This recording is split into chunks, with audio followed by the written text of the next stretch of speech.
కేంద్ర ప్రభుత్వం ప్రజల కోసం అనేక రకాల సంక్షేమ పథకాలను అమలు చేస్తుంది. అలానే మహిళలు, రైతులు, యువత అభివృద్ధి కోసం కూడా ఎన్నో స్కీమ్స్‌ను ప్రారంభించింది. ముఖ్యంగా వ్యవసాయ రంగాన్ని అభివృద్ధి చేసేందుకు, రైతుల ఆదాయం పెంచేందుకు అనేక సదుపాయాలను కేంద్రం కల్పిస్తుంది. అలానే రైతులకు పెట్టుబడి సాయం అందిస్తూ ఆర్థికంగా ఆదుకుంటుంది.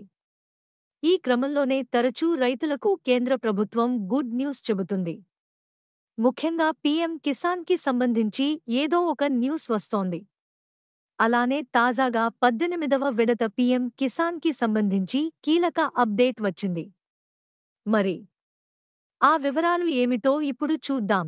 కేంద్ర ప్రభుత్వం రైతుల కోసం అనేక పథకాలను ప్రవేశపెట్టింది. వ్యవసాయ రంగాన్ని అభివృద్ధి చేయడంతో పాటు కర్షకుల ఆదాయం పెంచే విధంగా ప్రణాళికలు సిద్ధం చేసి అమలు చేస్తున్నారు. రైతులకు ప్రత్యక్ష ఆర్థిక ప్రయోజనాలను అందించే పథకమే పీఎం కిసాన్ యోజన. 2018 సంవత్సరంలో రైతుల కోసం కేంద్ర ప్రభుత్వం ప్రధానమంత్రి కిసాన్ సమ్మాన్ నిధి యోజనను ప్రారంభించింది. ఈ పథకం కింద లబ్ధిదారులకు ఏటా రూ. 6,000 అందజేస్తారు. ఈ మొత్తాన్ని 3 విడతల్లో రూ. 2,000 చొప్పున రైతుల బ్యాంకు ఖాతాల్లో జమ చేస్తోంది.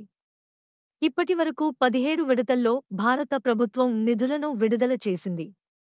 జూన్ నెలలో ప్రధాని నరేంద్ర మోదీ వారణాసి నుంచి 17వ విడత పీఎం కిసాన్ నిధులను విడుదల చేశారు.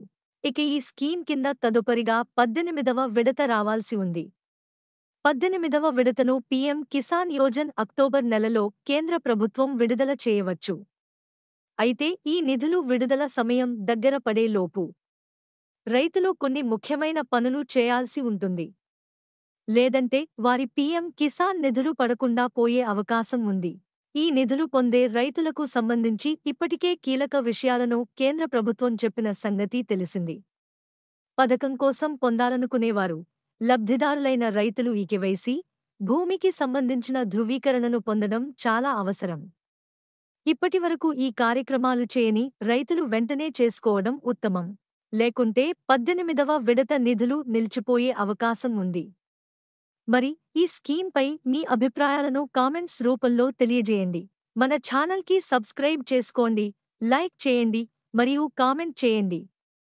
మీ సపోర్ట్ మాకు చాలా ముఖ్యం. కొత్త వార్తలు మరియు అప్డేట్స్ కోసం బెల్ ఐకాన్ని నొక్కండి.